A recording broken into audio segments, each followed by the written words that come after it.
So in this episode, we're going to be talking about farming and farming as position 4, what it means, when do you want to do it, and why do you do it.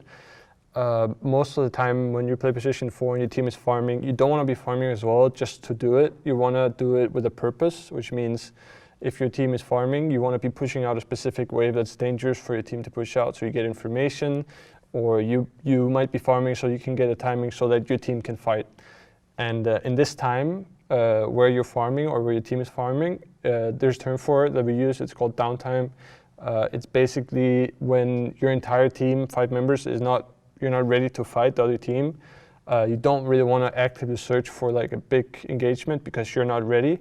You're trying to get towards a time where you are ready and where you want to actively search for it. So you're going to be playing very far back, you're going to be sitting behind your towers, and you want to make sure that they overcommit if they want to take a fight. So this is what we call downtime. So in this example, we're playing against NIP, and we have a lineup that naturally has a lot of downtime because we have Alchemist, which is a very slow hero. So what NIP wants to do is that they want to run into our jungle.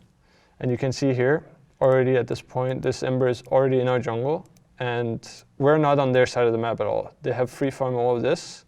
So what we're doing is we're sitting around him, so we're able to counteract what he's doing. We're not trying to go into their jungle or play really fast or anything. We're just trying to make sure that this guy can't really stop our Alchemist from farming. So this guy gets out, but he's low HP, and our jungle is free again. And you can see on my hero in this game that I'm going to be lingering around the mid lane a lot. This is a position when you don't actively want to fight. There's some towers that you have to give up. For example, this bottom tower, when you're Radiant, you kind of have to give this tower up because it's not easy to defend. And if you go here with 5 heroes, you're going to die. And your Alc doesn't want to go here, he wants to fight, or he wants to farm, and it's basically something you want to give up to the other team. After this, when it hits minute 10, you lost your bot tower. This is when you want to sit mid and defend this tower. This is basically the downtime where Alchemist is close to Radiance. We're just sitting behind our towers. You can see me here the next 2 minutes. I'm basically just sitting here, and we're sitting in our jungle. We're not doing anything, we're just farming. Alc is here, Fly is in the same position as he was last time Ember was here, and he gets an ulti on this Ember, and this time he dies. So we're just sitting protecting our Alchemist, making sure that he can farm, so that we hit our timing, which is the Radiance and Alchemist. So when you play position 4, it's rare that you want to have priority on your hero being the one that taking the safe farm. There can be examples of you being the most important hero for your team to get gold on, such as Earthshaker, where it's really important that you get this farm because otherwise your team can't do anything, which in turn, it basically just means that if you don't get Blink Dagger, your cores won't have space to farm because the Blink Dagger is what's going to make space on the map. So you could put it in a way where your cores is basically investing the safe farm into you so that you can open up the map for them. So it's about allocating resources to the heroes that need it the most to make space for the other members on the team. So if you're playing a hero that isn't very elusive or a hero that has a hard time farming, you want to be taking the safe lane when it pushes in. So in most cases, the other team will be taking your safe lane tower, and it means that the wave will be pushing into your tier 2 on your safe lane. So on Radiant, it's here. It means the creeper will be here, and on Die, the creeper will be here. This is the safest farm to take as position 4. If you have a more elusive hero, like this Puck, you can go to this side on Dire, and you can push the waves here. You know, it's a little bit more scary, but it's also going to free up space for your team because you're taking the lane that's the most risky. It means that your team has the safe farm. And he was doing it in this game when he was bot and he got doomed. He was playing on the right lane and he's trying to apply pressure by basically pushing the risky lane. And he will get farm from it because he can't really die there. He's a hard hero to kill. And it's the same with Linas. Rubik can do it sometimes too. A lot of elusive heroes can do this. So I mentioned the term downtime, and this is the time where you as a team want to make sure that you're getting as much gold on the map without taking an engagement, which this is basically means you're playing really greedy. You're making sure that the heroes that need to get the gold in this time gets the gold. And the time where you don't want to farm is when this downtime is over, because you don't have downtime because you want to have it. This is the hardest part to play in the game, is where you can't really fight and you have to dodge. It's not a time you want to be long. You want it to be like a small amount of time as possible. So as soon as you have whatever item you need to actually fight, this is when you want to stop farming. As a position 4, it's even more important than it is as a core, because if you're playing a Terrorblade, if you're playing a hero that needs to farm like Alchemist, these heroes will keep farming throughout the game. But as a position 4, as position 5, and most of the time position 3 as well, it's important to understand what are the timings for your team to actually take a fight, and what times do you want to make sure that you're getting the most out of the map on all the heroes.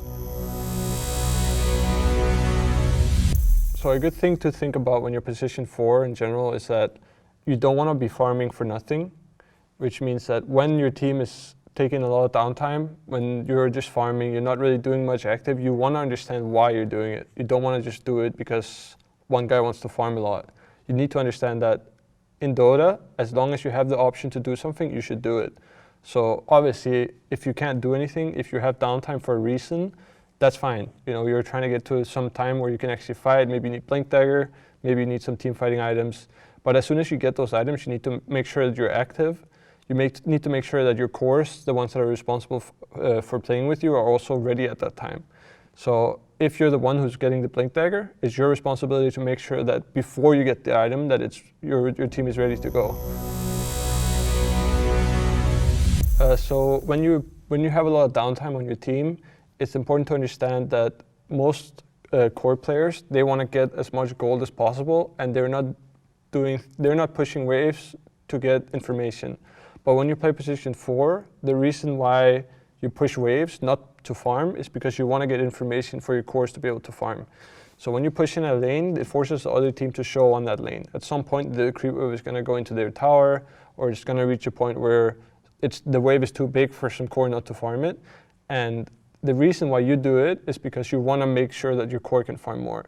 If a core is just farming, pushing a wave, they do it for the gold. They make sure they get all the last hits. But if you're playing position 4, the important aspect is making sure you push the lane fast and you get it as far as possible, so you get information from it. If you have to sit there and show for the entire duration of the wave, it's going to give more information to the other team. You're going to be showing for like 10 seconds more. It means you're not off map. It means you're not scary. It means that they can play free.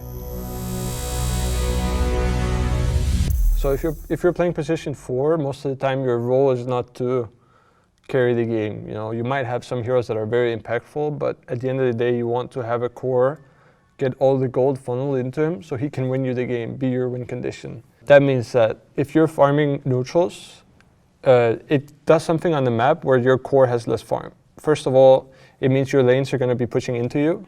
It means the other team doesn't have to show, and all the time when the other team doesn't have to show, it's harder for your carry to farm. Every time you push in a wave, it forces information from the other team. If you're hitting neutrals, it doesn't force anything from the other team. They're free to do whatever they want. They can move into your jungle. You're also taking away neutral camps from your carry. And it forces him to go to maybe like a dangerous area where he can't really farm without being in risk of dying. So farming neutrals is like the most greedy thing you can do in Dota in general, not only as position 4, but for all the roles. And you kind of don't want to have your supports doing something that is greedy, So when you're in a position in the game where your entire team is farming and you're playing for a timing and you don't really want to play aggro, it's important to understand what your actions have of consequences. So if you're sitting on a specific lane and you're pushing it in, does it show an opponent? Is it hard for you to do this? Does it mean that your carry can farm more on the other side of the map? Or if you hold the lane, is it better for you so you can hit your timing? You need to understand what is the purpose of you farming and what is the purpose of pushing the waves. So if you push the wave, you get information. If you need to hold the wave so you can get gold, it's more greedy, but you make it your timing. So when you play position 4, it's more important for you to be active than not to be active. And you really want to pick your timing where you're not doing anything. As soon as you have the option to do something, you want to do it. And it's better to be more active, a little bit more active than you should be, than to be a little bit less active than you should be.